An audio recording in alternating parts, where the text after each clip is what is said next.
Scam కాదు, మీరు అన్నట్టు కేసు గురించే మనం మాట్లాడుకుందాం. ఒక్క నిమిషం బండారు వంశకృష్ణ గారు మాట్లాడండి సార్. ఇప్పుడు వెంకటరెడ్డి గారు 100 మంది దొంగ. ఇప్పుడు ఒకటి సార్, మనం మొన్న చేసుకున్నటువంటి ఒక నలుగురు ప్యానెల్లో ఉన్న నలుగురు మాట్లాడుకుంది ఏంటంటే, ఒకళ్ళు మాట్లాడుతున్నప్పుడు ఇంకొకళ్ళు మాట్లాడకూడదు అనేసి ఒక నియమం పెట్టుకున్నాం. బికాస్ గందరగోళంగా ఉంటుంది, ఏది అర్థం కావట్లేదు కాబట్టి. ఆ తర్వాత వెంకటరెడ్డి గారు ఏం చేస్తా ఉన్నారంటే, ఆ బిట్టు వరకు కట్ చేసేసి వెంకటరెడ్డి అసలు ఆహా ఓచేసాడు, జనసేన టీడీపీ ప్రతినిధులు నోరు మూసుకుని కూర్చున్నారు వెంకటరెడ్డి అని చెప్తా ఉంటే, వెంకటరెడ్డి అని ఇరగేసాడు, మొత్తం తోసేసాడు అంతా కూడా అని చెప్పేసి ఈయన సోషల్ మీడియాలో తిప్పుకుంటా ఉంటాడు అనమాట. సో ఇక్కడ మేము కామ్ గా ఉంటుంది ఎందుకు, సరే ఆయనకు టైం ఇవ్వాలి కాబట్టి మేము కామ్ గా ఉంటాం. కామ్ ఉంటే వెంకటరెడ్డి చేసే పని ఏంటంటే దాన్ని కట్ చేసి సోషల్ మీడియాలో తిప్పుతా ఉంటాడు. ఇక వెంకటరెడ్డి చెలరేగిపోయాడు, కూటమి డిబేట్ ప్యానలిస్టులు మొత్తం ఇద్దరు కామ్ గా కూర్చున్నారు అని చెప్పేసి. సో ఇన్ని ఆడాలు వేస్తా ఉన్నాడు. 100 మంది దోషులు, రాజు గారిని 100 మంది తప్పుడు అంటారు, తప్పుడు అవుతాడు అని అంటా ఉన్నాడు. ఇక్కడ తల్లి చెల్లి కూడా నువ్వు తప్పుడు అంటా ఉన్నావు. మరి ఏం చేస్తారు, దానికి ఏం చెప్తారు? ఆ తర్వాత మరి లిస్టు చదివాడు వెంకటరెడ్డి గారు, లిస్టు నేను చదువుతా. ఎస్పీవై ఆగ్రో ఇండస్ట్రీస్ ఒకటే జగన్మోహన్ రెడ్డి కంటే ముందు రిజిస్టర్ అయినటువంటి కంపెనీ.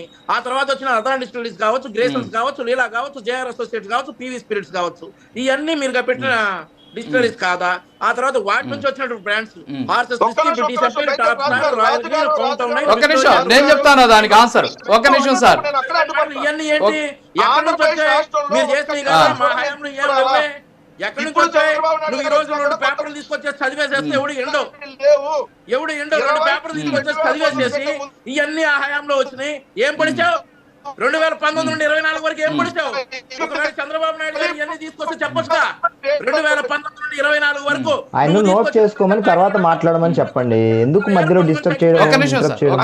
తర్వాత సమాధానం వెంకటరెడ్డి గారు ఆగండి ఆయన మాట్లాడండి. టైం వచ్చినప్పుడు మాట్లాడండి. వెయిట్ వాటి సమాధానం ఉండవు. ఓకే, ఇవన్నీ చంద్రబాబు నాయుడు గారు తీసుకొచ్చారు. తీసుకొచ్చారు చంద్రబాబు నాయుడు గారు, తీసుకొచ్చారు, హైటెక్ సిటీ తీసుకొచ్చారు. ఈ చెప్పే ఇవన్నీ చంద్రబాబు నాయుడు గారు తీసుకొచ్చారా? ఇవన్నీ అడ్డానికి అమ్మి ఒక డిజిటల్ పేమెంట్ కూడా లేకుండా సొమ్ము చేసుకుని ఈ రోజు మిమ్మల్ని చంద్రబాబు నాయుడు గారు సిగ్గు ఎక్కువ గురించి మాట్లాడతావు. నువ్వు మాట్లాడాలి సిగ్గు ఎక్కువ గురించి, నువ్వు మాట్లాడాలి, జనాలు వినాలి సిగ్గు ఎక్కువ గురించి. ఇవన్నీ చదవమంటావు. 2019 నుండి 24 వరకు 2 పేపర్లు తీసుకొస్తే సరిపోయిందా? అవును తెలుసు, చదువుతావురా? తీసుకొచ్చిన లిస్ట్ అంతా కూడా నువ్వు చెప్పాలి సిగ్గు ఎక్కుల గురించి, చంద్రబాబు నాయుడు గారి గురించి చదవమంటే చెప్పు. మీ హయాంలో వచ్చిన బ్రాండ్లు ఇక్కడే ఉన్నాయి, చదివి వినిపిస్తాం. ఎన్ని వచ్చినాయో నువ్వు 4 పేపర్లు వేసుకొచ్చేసి చంద్రబాబు నాయుడు గారి హయాంలో వస్తే 2019 నుండి 24 వరకు ఏం చేశావు? 2019 నుండి 24 వరకు ఇది ఎవరు తెచ్చారు? అదే ఎవరు తెచ్చారు? ఇప్పుడు చంద్రబాబు హయాంలోనే అది కల్తీ అయితే ఎందుకు అమ్మావు? మరి అది కల్తీ అయితే నువ్వు ఎందుకు అమ్మావు? అది కల్తీ అయితే ఆ రోజు కేసు పెట్టాల్సింది కదా. కొత్త భాష నేర్చుకోవాలి. అవును నేర్చుకో. నీ భాష అసలు మీ భాష అబ్బా, మీ భాష గురించి చెప్పాలి, మీ భాష గురించి చెప్పాలి, మీ భాష గురించి చెప్పాలి, జనాలు ఎవరు తెచ్చారు? మీ భాషల గురించి చెప్పాలి, జనాలు. సుమోవిస్కీ గురించి మీరు చెప్పారు కదా, తర్వాత విచారణ జరిపే అవకాశం ఉండదు వాళ్ళకి, మేము విచారణ జరుపుతా ఉన్నారు కదా, అప్పుడు చూద్దాం. ఐసీసీ కారిడార్లో నలుగుతున్నారు, ఐసీయూ కారిడార్ల బయట నలుగుతా ఉన్నారు.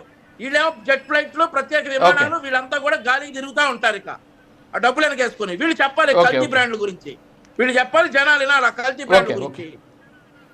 ఈయన ఏదో పేపర్ వేసుకొచ్చి చంద్రబాబు నాయుడు గారు అంటా ఉన్నాడు.